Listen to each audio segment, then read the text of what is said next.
There is a door we all come to, one that protects the facts and truths that hold our reality together from that which floats beyond reason and sanity. Once we walk through that door, nothing is ever the same.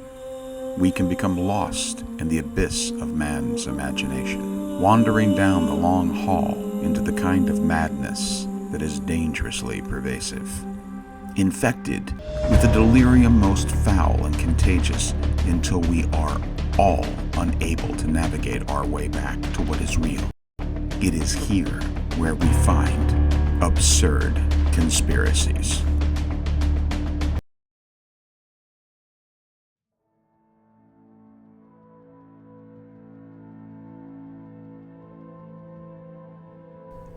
The concept of otherworldly entities visiting Earth has been replete in our history. From 35,000-year-old cave drawings to recent reports of people being abducted and taken for experiments and horrifying acts like the ever-present anal probing. Even stories in the Bible, believers say, like Ezekiel being taken into the sky inside a fiery device that had wheels within wheels, supports this notion, although Ezekiel did not mention anything about anal probes. There is support for this phenomenon to be considered as real by many a believer.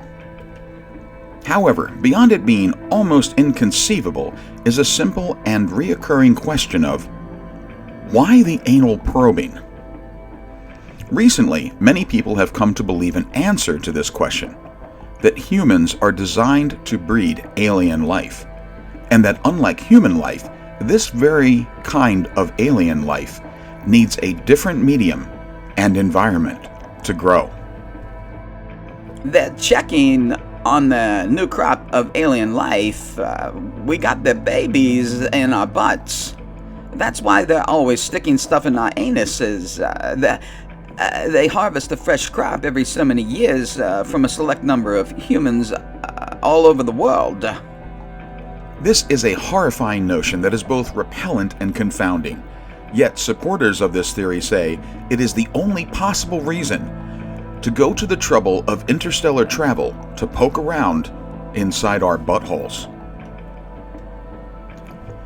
Well, if you look at the symbiotic relationships that many life forms have here, right on Earth, you can see that the idea is not that far-fetched. From pilot fish to different kinds of worms and life that grow in a host body. One can see how a pre-designed host, that would be us, humans, would be a very safe environment for a life that might be very fragile and have a long gestation period. Their little creatures would be well insulated and protected in these warm and nurturing intestines of ours. Still, others say this has always been our real purpose, and that our reality, our so-called intelligence, is allowed to happen so that we will be happy and multiply, so we can host more and more of these alien poop babies.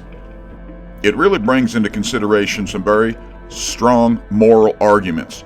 If we are all carrying these life forms, do we have the right to eat poorly? And what about enemas? Is that seen as a form of intergalactic abortion? Do these life forms inside us have rights? And when are they considered a viable life? I'm also worried about the kind of toilet paper we use. Perhaps these aliens will reward us for good behavior and for a good harvest. And do we have the right to say no, since everything is part of God's plan? It is very concerning. Yes, it is concerning. If these believers are right, then the probing is needed and, in fact, according to some, the moral thing to do. And we should be honored by this function and simply do our duty as breeders, without any free will or choice. And if we do, the real question is, what will be our reward in the end?